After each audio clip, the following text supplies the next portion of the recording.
உலகெங்கும் இருக்கும் மூவர்ணம் சேனல் நேயர்களுக்கு வணக்கம். இன்றைக்கி ஒரு முக்கியமான சப்ஜெக்டை பற்றி ஒரு ஒப்பீனியனுக்காக நம்ம ஸ்டுடியோவுக்கு ஜியோ அனலிஸ்ட் மிஸ்டர் செந்தில் வந்திருக்காரு. என்ன ஒப்பீனியன் சொல்லி பார்த்தீங்கன்னா, கடந்த 4 நாட்களாக நமக்கு தெரியும் மோடி அவர்களோட சுற்றுப்பயணம் உலக அளவில் பெரிய பேசும் பொருளாக இருக்குது. ஸோ இதை பற்றி மக்கள் ஒவ்வொருவருக்கும் ஒவ்வொரு வகையான கருத்துக்கள் இருக்கும். அது மட்டும் இல்லாமல் இந்தியா முழுக்க இருக்க அனைத்து தலைவர்களும் வெவ்வேறு விதத்தில் யோசித்து பேசிக்கொண்டு இருந்தாலும் நமது ஜியோ அனலிஸ்ட் அவருடைய பார்வையை நமக்காக இங்கே தெரிவிக்க வந்திருக்கார். சார் வணக்கம். வணக்கம் சார். கடந்த 4 நாட்களாக இந்தியா முழுக்க ஒரு பெரும் பேசும் விஷயமாக பார்க்கப்படுது. அது மட்டும் இல்லாமல் உலக அளவில் திரு மோடி அவர்களோட அந்த உக்ரைன் விசிட் பெரும் அளவில் பேசப்படுது. ஸோ இது உங்களோட பார்வை எப்படி சார்? ஆக்சுவலி இது இந்திய அளவில் பேசப்படுதுன்றதை விட உலக அளவிலேயே இது ஒரு புதிய விதமான ஒரு தாக்கத்தை ஏற்படுத்தியிருக்குதுன்னு தான் சொல்லணும். இத்தனை ஆண்டுகளாக இப்போ நம்மளுடைய இந்த பிரைம் மினிஸ்டர் ஆட்சிக்கு வந்த 2014 பார்த்தீங்க அப்படின்னு சொன்னால், அதுக்கு முன்னால் வாஜ்பாய் கவர்மெண்ட் இருக்கும்போது ஜெயந்த் தீக்ஷித் இருக்கும்போது அவங்க முதல்ல உலகளாவிய நம்மளுடைய உறவுகள் பற்றி புதுவிதமான அர்த்தத்தை கொடுத்தாங்க. பஞ்சசீல கொள்கை அப்படின்னு ஒன்று இருந்தது. பஞ்சசீல கொள்கைக்கு அப்புறம் ஃபர்ஸ்ட் நோ ஃபர்ஸ்ட் யூஸ் பாலிசின்றது முதல்ல வாஜ்பாய் கவர்மெண்ட் வரும்போது கொடுக்குறாங்க. அது நியூக்ளியர் வெப்பனுக்காக. உலகத்தில் நாம் எப்போவுமே என்ன பண்ணிடுமோ, நம்ம இதுக்கு முன்னால் நம்ம யங்கஸ்ட் நேஷன் தான். 1947 சுதந்திரம் வாங்கி 50 ரிப்பப்ளிக் ஆன நம்மளுடைய வெளியுறவு கொள்கையில் ஒவ்வொரு காலகட்டங்களும் ஒவ்வொரு மாதிரி வந்திருக்குது. 2 பெரிய போர்களை சந்திச்சிருக்கிறோம். நம்ம சைனாவுக்கு எதிரான போர் ஒன்று, பாகிஸ்தானுக்கு எதிரான போர் ஒன்று. நாம் நம்மளோட நெய்பரிங் கண்ட்ரிக்கு பங்களாதேஷுக்கு சுதந்திரம் வாங்கி கொடுக்கறதுக்கும் நம்மளோட முன்னாள் பங்காற்றியிருக்காங்க. இதில் எல்லாத்துலேயுமே பார்த்தீங்கன்னா நம்மளோட நேருவின் பாலிசி ஃபஸ்ட்டு இன்டர்நேஷ்னல் பாலிசியை பொறுத்த வரைக்கும் அவங்க ஒரு பஞ்சசீல கொள்கைன்னு கொடுத்துட்டு, அதாவது ஒரு தர்மம் சார்ந்து இப்படி தான் இருக்கணும், நம்ம நம்மளுடைய வாழ்க்கை முறை பட்டும் படாமலும் அந்த மாதிரியான ஒரு பாலிசி தான் நமக்கு இருந்துச்சு. எல்லாம் பிரதர்ஹுட் ஃபாலோ பண்ணுறது, இந்த மாதிரி தான் இருந்துச்சு. Non violence brotherhood, non violence Gandhian thoughts. அதில் நம்ம எங்கேயுமே ஒரு சண்டைக்கு போகிற மாதிரியோ அந்த மாதிரியான இது இல்லாமல் பஞ்சசீல கொள்கையை ஒன்று கொடுத்து அதை ஃபாலோ பண்ணி தான் இருந்தது. ஆனால் என்ன நடந்தது அப்படின்னு சொன்னால், வாஜ்பாய் கவர்மெண்ட் வரும்போது அந்த ஜெயந்த் தீக்ஷித் எக்ஸ்டர்னல் அஃபேர்ஸில் இருக்கும்போது அவங்க என்ன பண்ணாங்க, இந்த பாலிசி சேஞ்ச் பண்ணால் ப்ராக்டிக்கலாக என்ன இருக்குது அப்படின்னு சொல்லிட்டு. அப்போ தான் பார்த்தீங்க அப்படின்னு அந்த காலகட்டங்களில் நோ ஃபர்ஸ்ட் யூஸ் பாலிசி அப்படின்னு சொன்னாங்க. ஏன்னா அந்த காலகட்டங்களில் உங்களுக்கு உலகளாவிய நியூக்ளியர் வெப்பன்ஸ் பற்றி நிறைய பேச்சு இருந்தது. உங்களுக்கு நல்லா தெரியும், பொக்ரான் நம்மளும் பிளாஸ்ட் பண்ணோம். ஸோ இது எல்லாமே நடக்கும்போது பார்த்தீங்க அப்படின்னு சொன்னால், நாங்கள் எதையும் முதல்ல யூஸ் பண்ண மாட்டோம், நோ ஃபர்ஸ்ட் யூஸ் பாலிசி அப்படின்னு ஒன்று பண்ணாங்க. அதுக்காக கெமிக்கல் வெப்பன்ஸுக்காக ஒரு பெரிய புரோட்டோகால் ஒன்று ரெடி பண்ணி, அது பிரைம் மினிஸ்டர் கண்ட்ரோல்லேருந்து பிரசிடென்ட் இந்த மாதிரி வச்சு அதுக்காக சில வேலைகள் நடந்துச்சு. அப்போ தான் முதல்ல என்ன நடக்குது அப்படின்னு சொன்னால், உலகத்தில் நாமளும் ஒரு கண்ட்ரியாக எமர்ஜ் ஆகிறோம். அது வரைக்கும் நம்ம தயார்படுத்திக்கிட்டு இருந்தோம். நம்ம அந்த பஞ்சசீல கொள்கையை வச்சுக்கிட்டு நம்மளை தயார்படுத்திக்கிட்டு இருந்துட்டு, அதுக்கப்புறம் 2000க்கு அப்புறம், அதாவது 19th செஞ்சுரியோட எண்டில் நம்மளோட என்ன பண்ண போகிறோம் அப்படின்றத பற்றி நம்ம வெளியே சொல்ல ஆரம்பித்தோம். நமக்குன்னு ஒரு ஃபாரின் பாலிசி இது இப்படியெல்லாம் இருக்கலாம் அப்படின்னு சொல்கிறத நம்ம பேச ஆரம்பித்தோம். அந்த காலகட்டங்களில் இருந்து பார்த்தீங்க அப்படின்னு சொன்னால், உலகம் அப்போ 2 விதமான பவர் இருந்தது. ரஷ்யா ஒன்று இருந்தாங்க, அதே போல் அமெரிக்கா 2 பேர் என்னென்னா யார் பெரியவங்கன்றத போட்டி இருந்துச்சு. அப்போ யூரோப் ஒரு ஸ்ட்ராங்கான அவங்களோட இதில் ஒரு பவர்ஃபுல்லான கண்ட்ரியாக இருந்தாங்க. அப்போ சோசியலிசம் இருந்துச்சு. சோசியலிசம் கீழே பார்த்தீங்க அப்படின்னு சொல்லிச்சுன்னா, பூமத்திரை கீழே இருக்கக்கூடிய நாடுகள் எல்லாமே ரெட் ஓரியன்ட், அதாவது நம்மளுடைய கம்யூனிசம் சார்ந்த சிந்தனைகளோடு இருந்துச்சு. ஆனால் 91 என்னைக்கு யுனைடெட் ஸ்டேட்ஸ் ஆஃப் ரஷ்யான்னு சொல்கிறது டிஸ்இன்டெகிரேட் ஆச்சோ, அதுக்கப்புறம் என்னாச்சுன்னா, யூரோப்பில் மேலே உள்ள கண்ட்ரிகள் எல்லாமே அதாவது ஸ்காண்டினேவியன் கண்ட்ரீஸில் ஆகட்டும், அது எல்லாமே பார்த்தீங்க அப்படின்னு சொன்னால் அவங்க டெமோக்ரஸியை நோக்கி லைட்டாக மூவ் ஆரம்பித்து சோசியலிசம் முடிஞ்சு டெமோக்ராட்டிக் கண்ட்ரிக்குள்ளே வந்தாங்க. நாம டெமோக்ராட்டிக்கில் அப்போ அவங்களுக்கு சீனியராக இருந்தோம். ஸோ நமக்குன்னு ஒரு பாலிசி தேவைப்படுதுன்னு சொல்லிட்டு 2000 ஆரம்பத்தில் அது வாஜ்பாய் கவர்மெண்ட் இருக்கும்போது அதுக்கான பாலிசி கொடுத்தாங்க. அதிலிருந்து வளர்ச்சிகளை பார்த்தீங்க அப்படின்னா 2004 2014 வரைக்கும் 10 இயர்ஸ் யூபிஏ கவர்மெண்ட் இருக்கும்போது அவங்க ஒரு விதமான policy முன்னெடுத்தாங்க.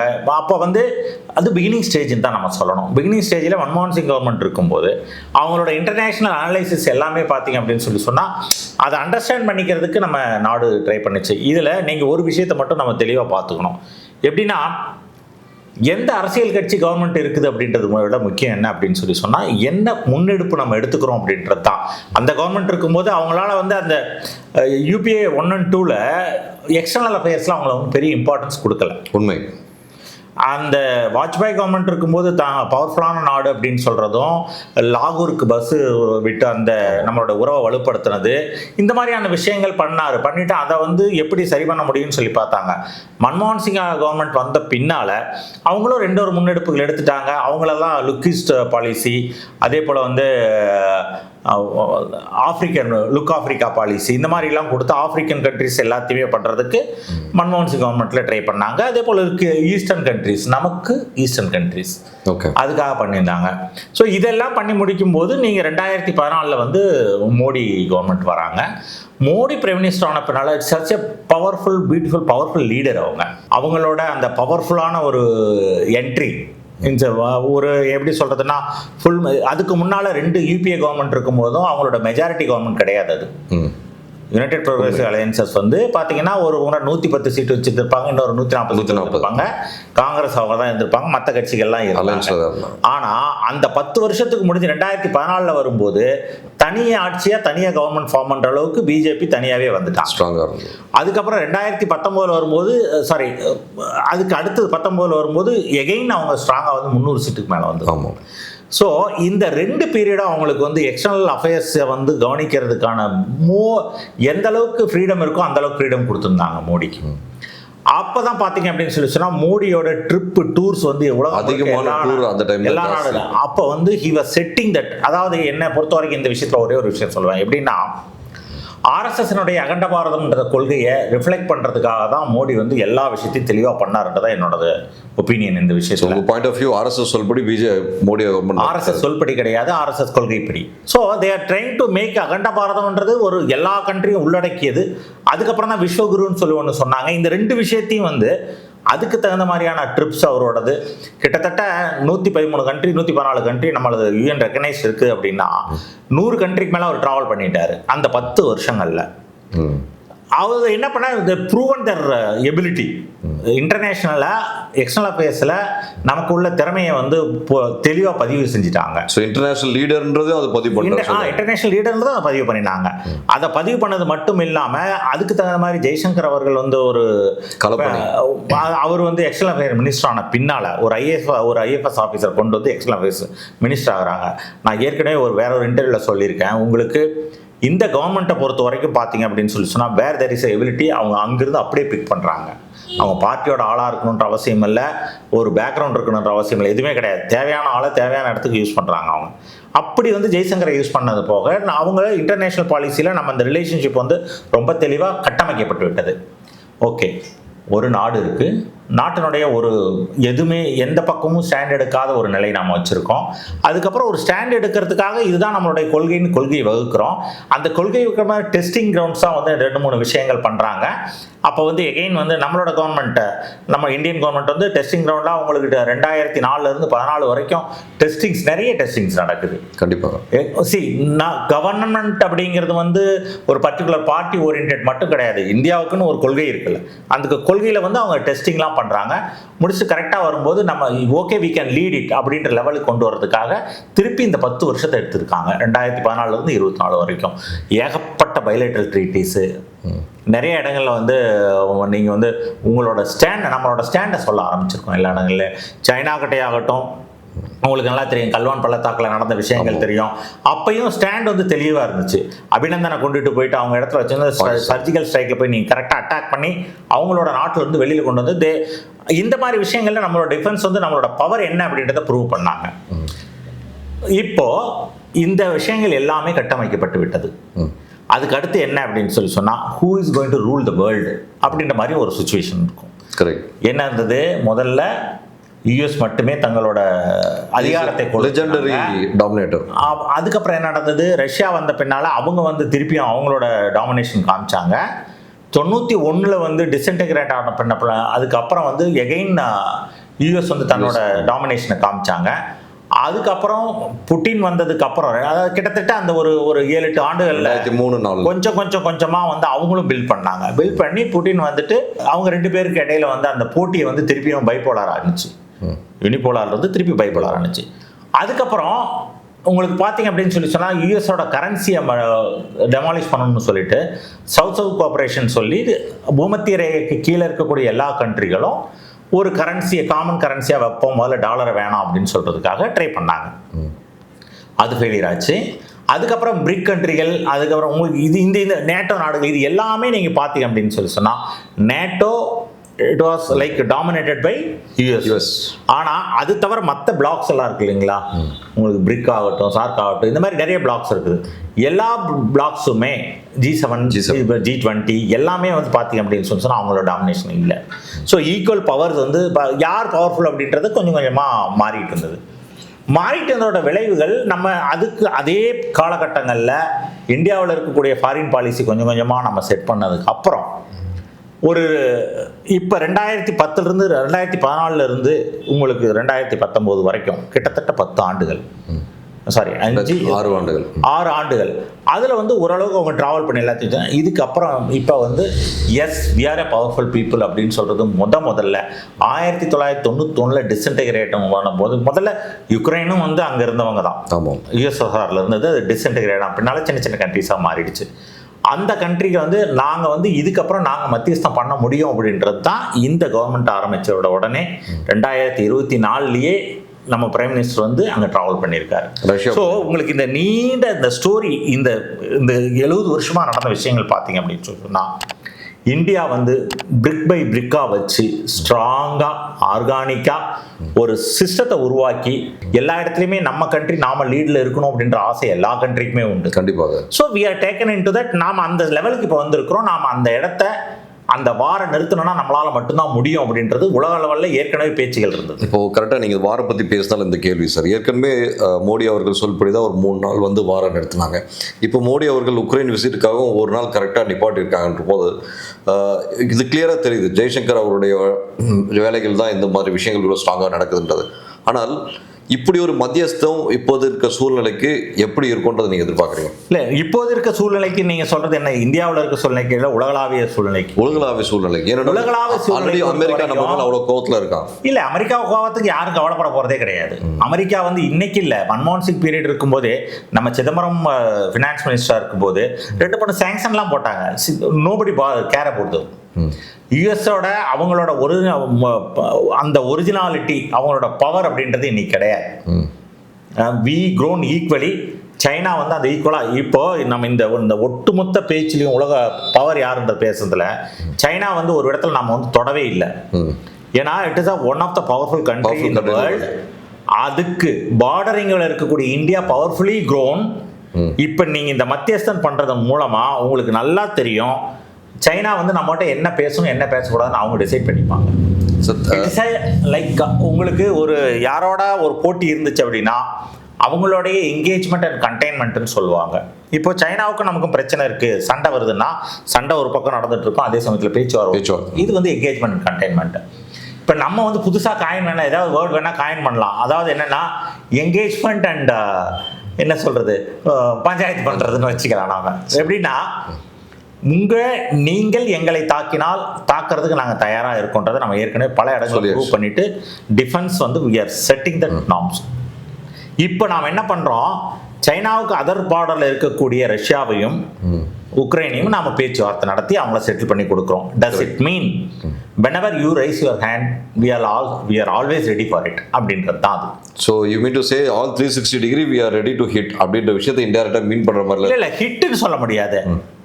All 360 we grown. We have the ability to handle anything. Capability என்கிட்ட இருக்குன்றதை நம்ம காமிக்கிறோம். ஒரு நிமிஷம் சார், இன்டர்பிரட் பண்ணிக்கணும். சைனாவும் முயற்சி எடுத்து அதுக்கப்புறம் வேணான்னு சொல்லி ஒதுக்குன மாதிரி இதே இந்த மத்தியஸ்தம் பண்ணுறதுக்கு வேணான்னு ஒதுக்குன மாதிரி ஒரு தகவல் வந்தது. எந்த லெவலுக்கு உண்மை சார்?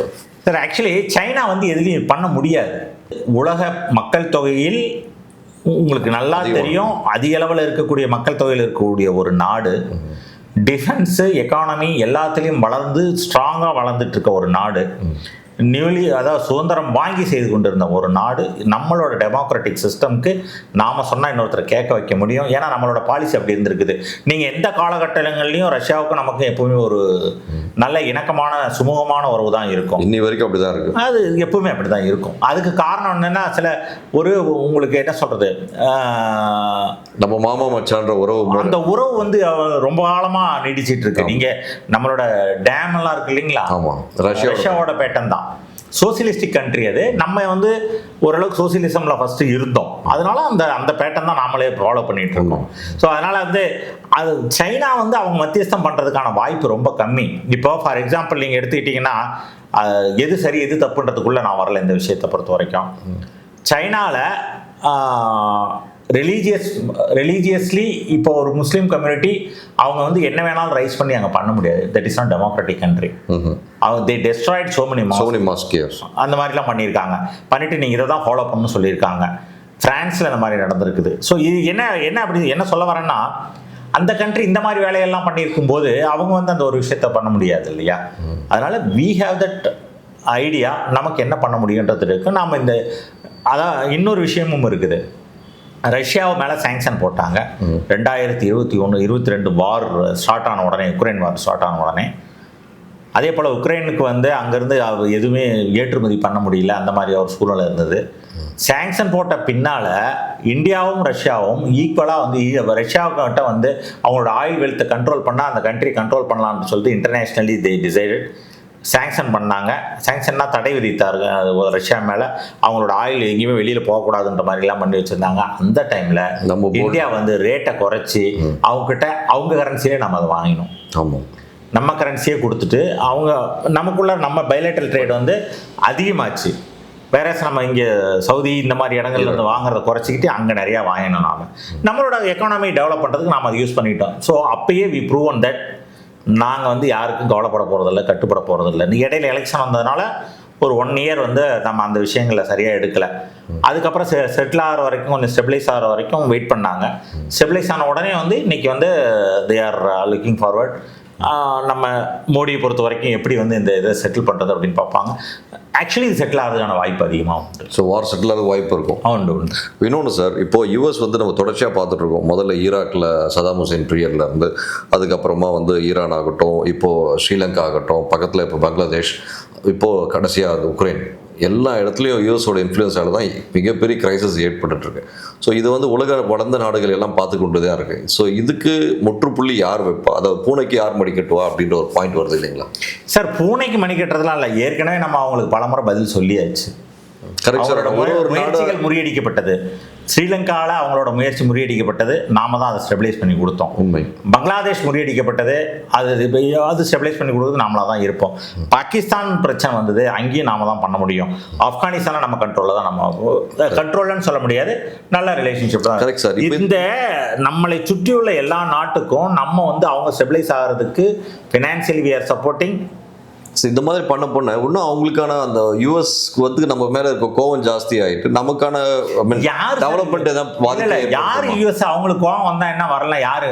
அப்போ இவ்வளவு மத்தியஸ்தம் போட மனுஷன் வந்து இப்போ அங்க போய் பேசி ஒரு ஒன்ஸ் ஃபார் ஆல் அவங்க போய் என்ன பேச வேண்டியிருக்கு? இல்லை, இந்த மாதிரி ஒவ்வொரு நாட்டையும் அழிச்சிட்டு வந்துட்டு இருக்காரு இல்லையா அவங்க. இது எல்லாமே உங்களுக்கு தெரியும், இது எல்லாமே கான்ஸ்பிரசிங்க. பங்களாதேஷில் நடந்ததுக்கு ஒட்டுமொத்தமாக யூஎஸோட ஹேண்ட் இருக்குன்றது கான்ஸ்பிரசி இல்லைன்னு சொல்ல வரீங்களா சார்? நீங்க கான்ஸ்பிரசின்னு சொல்கிறேன், இருக்குது இல்லைன்றதெல்லாம் அது முடிவு தான், அது கான்ஸ்பிரசி. அதே போல் சைனா, இது ஸ்ரீலங்காவில் நடந்தது கான்ஸ்பிரசி, பாகிஸ்தான் நடந்தது கான்ஸ்பிரசி. இந்த மாதிரி கான்ஸ்பிரசியில் இருக்கக்கூடிய ஒரு நாடு அவங்க ஏதாவது பண்ணுறாங்கிறதுக்கு அவங்ககிட்டலாம் போய் பேச வேண்டிய அவசியம் இல்லை சார். சரி சார். இப்போது உக்ரைனில் உங்களுக்கு தெரிஞ்சிருக்கும், பாவர்ட்டி லைன் 5%லேருந்து இப்போ கடந்த 2 வருடங்கள் இந்த போர்னால கிட்டத்தட்ட 23-24%, 24.2% தள்ளப்பட்டு இந்த இருக்க சூழ்நிலையில் அந்த நாடு வளர்ச்சி அடையணும்னா ஒன்ஸ் ஃபார் ஆல் ரஷ்யா போரை நிப்பாட்டிட்டு அவங்களுக்கு ஃபிசிக்கல் எல்லாம் சப்போர்ட் பண்ண சான்சஸ் இருக்குமா, இல்லை திரும்ப இந்தியா தான் சப்போர்ட் பண்ணணுமா? இல்லை, இந்தியா வந்து எல்லாத்துக்குமே சப்போர்ட் பண்ண இன்னைக்கு தயாராக இருக்குது. நம்மளோட எக்கானமி அந்தளவு க்ரோ ஆகிட்டு இருக்கு. இன்னொன்று, நீங்கள் உக்ரைன் அப்படின்றது அவங்களோட பாப்புலேஷன் பார்த்தீங்கன்னு வச்சுக்கோங்களேன், அவங்களோட இன்ஃப்ராஸ்ட்ரக்சர் பார்த்தீங்கன்னா ரொம்ப கம்மியான விஷயங்கள் தான். அவங்க வந்து ஃபுட் கிரைன்ஸ் தான் சப்ளை பண்ணாங்க. அவங்களோட சோர்ஸ் என்ன, மேஸு, கோதுமை, இதெல்லாம் தான் அவங்க எக்ஸ்போர்ட் பண்ணாங்க. இப்போ அந்த எக்ஸ்போர்ட் எல்லாமே நின்றுச்சு. அவங்களோட ரெஃப்யூஜிஸ் நிறைய, கிட்டத்தட்ட ஒரு 8 மில்லியன் பேர் வெளியில் இருக்கிறாங்க, ரெஃப்யூஜியாக இருக்கிறாங்க. ஒரு 50 லட்சம் பேர் பக்கம் செத்து போயிட்டாங்க. ஸோ ஸோ இந்த மாதிரி நிறைய இஷ்யூஸ் எல்லாமே அங்கே இருக்குதுன்னா இந்த வாரம் நின்றுச்சு அப்படின்னு சொல்லி சொன்னால் நேற்று நம்ம இந்த ட்ரிப்பில் நம்மளோட பிரைம் மினிஸ்டர் கிளியராக சொல்லியிருக்காரு, we are not neutral, we are in one side. அது எந்த சைடுனா பீஸ், அமைதியான போர் இல்லாத உலகமாக இருக்குன்னு தான் எங்களோட, நாங்கள் அந்த சைடு தான் எடுத்திருக்கோம். We are coming from land of Buddha, land of non violence Gandhi, இதுதான் நாங்கள் அப்படின்றத தெளிவாக சொல்லியிருக்காரு. ஸோ லைக் நம்மளோட காங்கிரஸில் ஒரு வார்த்தை சொல்லியிருந்தாங்க, இவர் வந்து குஜராத்தில் இருக்கும்போது மெர்ச்சன்ட் ஆஃப் சம்திங் அப்படின்னு சொல்லிட்டு, actually he is a traitor of Indian culture and என்ன இந்தியன் கல்ச்சர் நம்மளோட பாலிசிஸை வந்து he is trading now.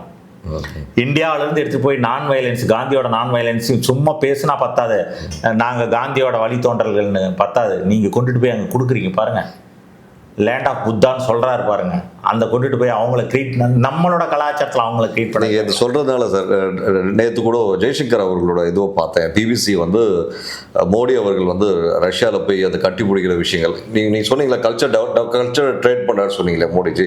So அந்த வகையில் வந்து பார்க்கும்போது மோடி அவர்கள் வந்து ரஷ்யா இருக்க புட்டினை கட்டி பிடிச்ச விஷயங்கள்லாம் வந்து அங்கே இருக்க சோஷியல் மீடியாவில் டிவிலேயே வந்து வேறு மாதிரி ஊமையாக பேசப்பட்டது. அதுக்கு வந்து ஜெய்சங்கர் ரொம்ப ஸ்ட்ராங்காக அப்போஸ் பண்ணார்.